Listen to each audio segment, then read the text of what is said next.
Good day. Today I want to talk about Pakistan's Center of Artificial Intelligence and Computing. Let me call it Sent-AIC, which was set up in September this year under the Pakistan Air Force with full support of the People's Liberation Army. Unfortunately, this news got completely missed in the Indian media, which I think was a very important news because it has very serious implications of military balance between India and Pakistan. Perhaps by the year 2023, when the PLA, in my assessment, will be ready with its intelligence-sized war, which is the war with the machines in the lead against India. This institution, which has been set up, also has regional implications, geopolitical implications, but that is something I will cover in another video. This video I will stick to the military implications. Now, one of the first projects which this Sent-AIC will take up is of cognitive electronic warfare. Cognitive electronic warfare I'll explain a little later, but this certainly shows the deep interoperability which has been developed between the Pakistan Air Force and the PLAF. Then around this, there will be certain centers of excellence which will be set up of the various disruptive technologies, some of which will converge into this cognitive electronic warfare. So there would be center of excellence of machine learning, big data, computer vision, natural languages process, you name it. And then even the Pakistan project AZM, which is their project for the 5th generation aircraft, for the Malay UAV. Malay is the medium altitude, long endurance UAV, then long range SAMs, then smart munition, they all will be there. More than anything else, it has two unique things. The first is that this center, Sent-AIC, will become the national pivot for civil military fusion in Pakistan, which means that this is where the brains of the Pakistan state, their scientists, everybody will converge here, both to contribute to the war as well as contribute to the prosperity of Pakistan through the 4th Industrial Revolution. And because of this, because this will become the national pivot, it is also being said that this center will be responsible for bilateral agreements with friendly nations. Actually, it is a very big sweep that we are looking at. So when I look at the sweep, my first observation is that is this acronym Sent-AIC really appropriate, because it comes well short of what is sought to be done. Perhaps it should have been called Cent-AIA, which is Center of Artificial Intelligence Autonomy. Why am I saying autonomy? Because autonomy is the ultimate in artificial intelligence that we are talking about. For example, in war we talk about the ultimate, which is the military IoT, military Internet of Things, where a machine will be able to talk, will be able to communicate with another machine without human intervention. But of course, this is none of my business what acronym they want to give. What my business is, certainly, to point out that all this, in my assessment, was possible because of our ill-considered Balakot strikes, Balakot air strikes of February 2019. It all happened because of that.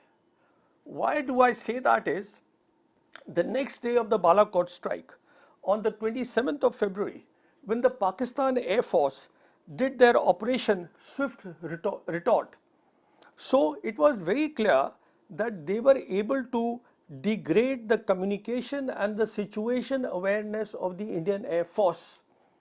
I mean, this is completely undeniable. They were able to do that. And why they were able to do that is because the Pakistan Air Force had integrated their airborne electronic warfare attack capabilities in their air maneuver profile. And how did they get this sort of a capability? Obviously from the Shaheen series of exercise that the Pakistan Air Force has been doing with PLA Air Force since 2012. And it is well known, after the PLA, after their military reforms, they created in 2015 the strategic support force. Elements of the strategic support force had been participating in this Shaheen series of exercises. So that is where they were able to pick up, because the PLA PLAF has been very good in this, in integrating the electronic warfare attack capabilities into their air maneuvers. They have been capable. Now, because they could do this commendable job and it was proven, then three things happened. Now this is important. The first thing was, it was very natural that if they could demonstrate this, then the electronic warfare capabilities had to be taken to the next level. And the next level was the cognitive electronic warfare. That is what they needed to do. And the second thing that happened was, it was very clear to the Pakistan establishment that the Pakistan Air Force should no longer be considered a tactical air force, but it should play a lead role at the operational level of war, where the outcome is determined.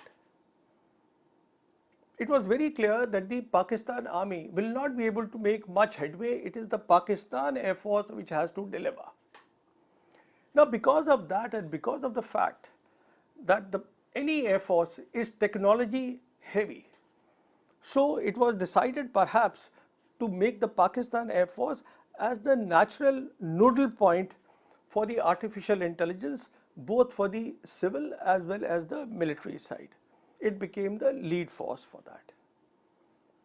Now you see, let me digress a bit here to make a point. Why is it that every time we do something and they get the benefit of it?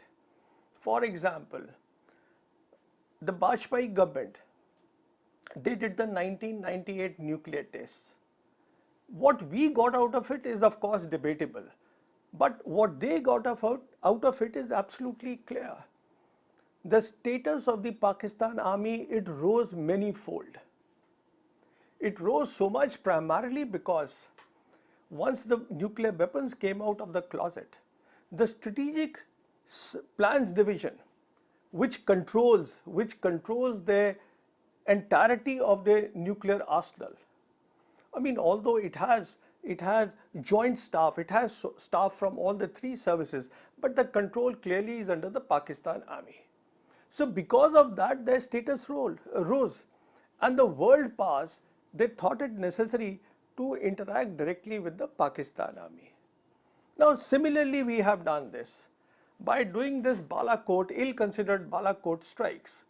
What we have done is, on the one hand, the importance of the Pakistan Air Force has risen now, which perhaps may not be there otherwise. And on the other hand, in collaboration with the Chinese, they have come up and they have made this Sent-AIC. Well, that be so, let me talk of the third point that has happened. The third thing what has happened is that the importance of the invisible electromagnetic spectrum, which is part of our daily life, whether it is in the civil or in the military, that got more prominence. What this means is that since there is more digitization that is happening, I mean, you pick up a computer, your computer is either connected to a wireless router or it is connected to a satellite. In other words, the cyberspace and the electromagnetic spectrum, they have actually become one continuous environment. Now, for those who do not perhaps understand what is electromagnetic spectrum, it is that in the nature, the sun gives out 7 kinds of waves. Now, what are these 7 waves? Everything operates around these waves. My talking to you, my seeing my notes, me working on a computer, watching Netflix on the computer. So these 7 waves are radio waves, microwaves, infrared waves, visible light waves, ultralight waves, X-rays, gamma rays. Now all these waves are similar. What they differ in is the wavelength, and that is what gives them their unique characteristics. So the point is that if the cyberspace and the electromagnetic spectrum are now to be seen as one continuum, even I have revised my thinking and come to the conclusion that they should really not be seen as war domains. They should rather be seen as a battle space.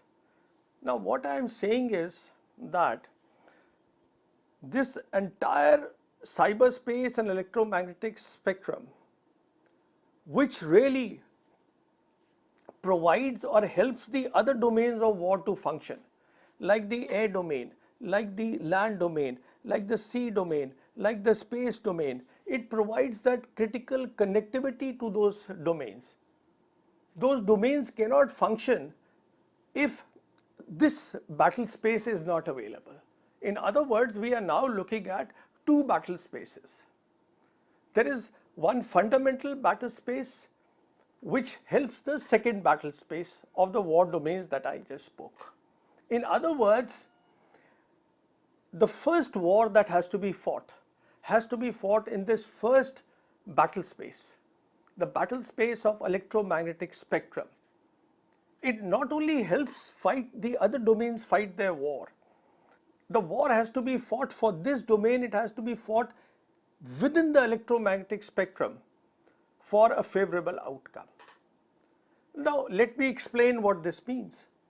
This means that the Indian Air Force in the air domain, it can go and get Rafales, it can get Super Hornets, it can get you name it, F-35s. They will not help if the connectivity is not there. So the key thing is the battle space that I spoke about, the cyberspace and the electromagnetic spectrum. Now if this is the importance, then what to do about it? The very idea that I am calling this a battle space and not a war domain is because in war domain it is about attrition. In a battle space it is about management.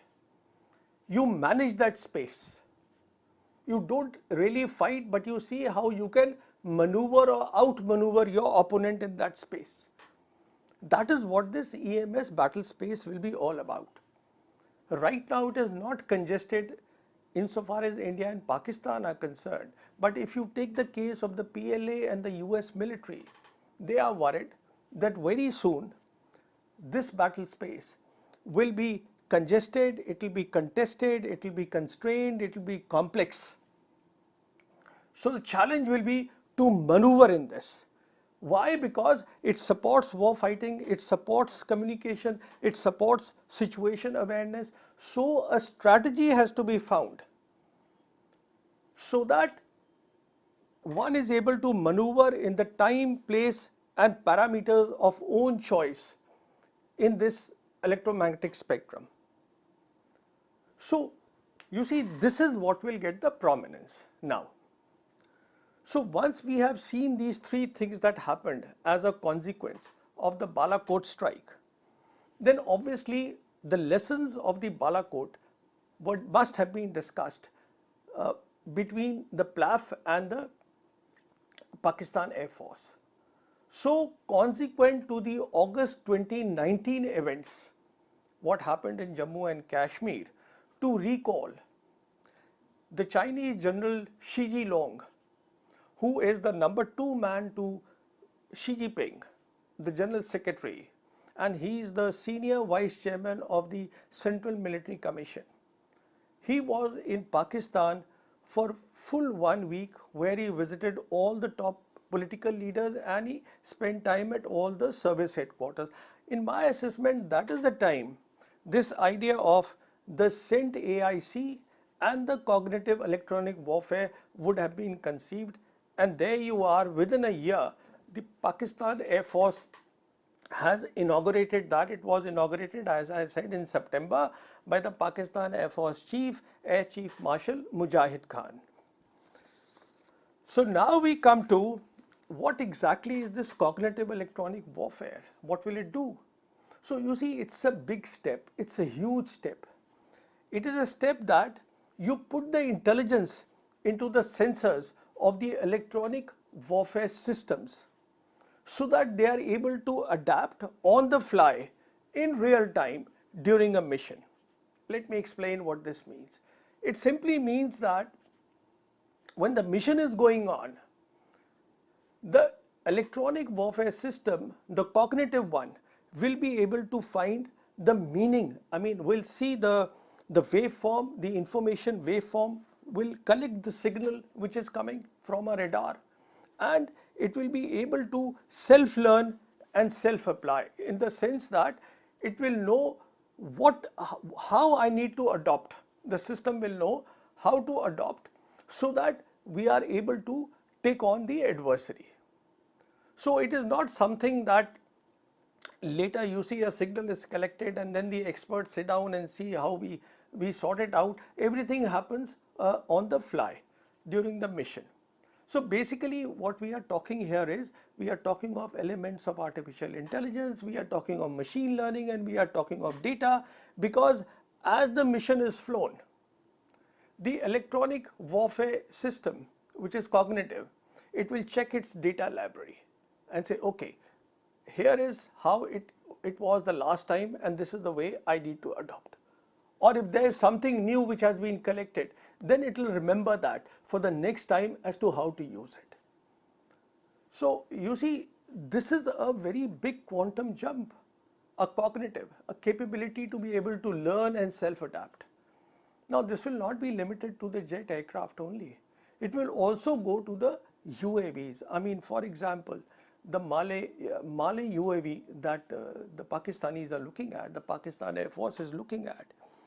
So the drones that they are getting from China, so everywhere the cognitive electronic warfare will come into play. In other words, you see, we have seen the drone warfare in the Azerbaijan. We recently saw this war where everybody said this is a game changer. See, when a mission is pre-planned, it is not really a game changer. The game changer will be when the swarm, they are able to take the decisions on the fly. They are able to adapt. So the game changer will be when we will have swarming, flying, electronic warfare robots. That will be the game changer. So I think, given the expansive blueprint which has been created, and the support which is being provided by the PLA, because let's remember, PLA has done very well in the informationized warfare, which is all about the electromagnetic spectrum. So they are really one of the leading players in the world today. And given their support, the technical support, the financial support, so it will be we should be prepared for lot of changes to happen. We need to monitor what is happening in the Pakistan Air Force, in the Pakistan Navy, and in the Pakistan Army, because the Pakistanis seems to have taken the right route, and the right route is looking at the big picture first. They have created these centers of excellence.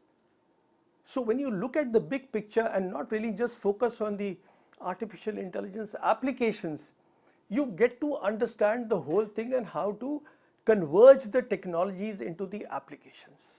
And I think it matters. Thank you so much.